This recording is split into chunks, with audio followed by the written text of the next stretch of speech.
থেকে বের করে হাত পা বেঁধে টাই করে টাই রেখে রাখবে এবং মোটামুটি রড ছিল, লাঠি মোটামুটি পুলিশের ব্যাটানের মতো লাঠি ছিল। তাদের প্রশ্নগুলো আমাকে প্রথমে জিজ্ঞেস করলো আমার RAW এর সাথে যোগাযোগ আছে নাকি না, CIA এর সাথে যোগাযোগ আছে নাকি না, ISI এর সাথে যোগাযোগ আছে না, চাইনিজদের সাথে যোগাযোগ আছে নাকি না। মানে ইট ওয়াজ নেভার এক লাইনে কোনো সময় ছিল না।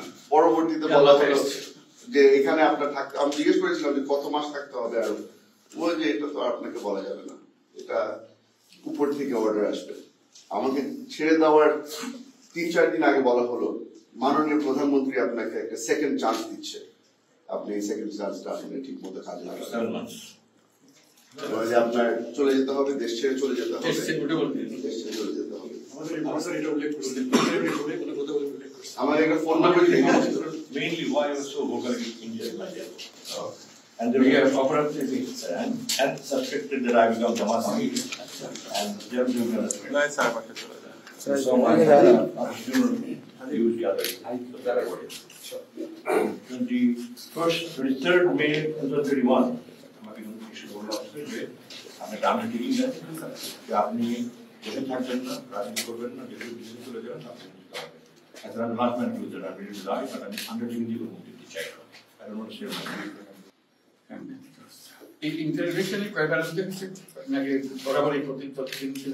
কোনো রেগুলার কিছু ছিল না। এক সপ্তাহে হয়তো 3বার আসবে, তারপর 2 সপ্তাহ গায়েব থাকবে। একজন আসে নাকি কয়েকজন আসে?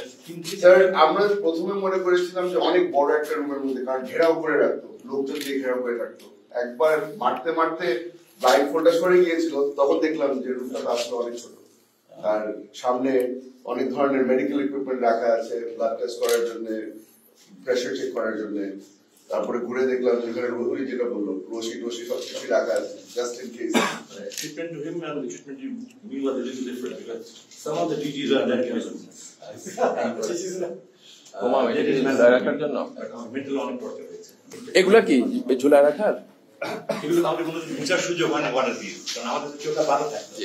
ব্লাইন্ড ফোল্ডেড থাকতো তোমার যেটা বলছি এখানে একটা রিং এর মতো ছিল, এখানে রশি দিয়ে হাত বেঁধে পায়ের পিছনে একটা রড দেওয়া হতো, make me sit down and then put pressure on my shoulders, এখানে যেন লাগে।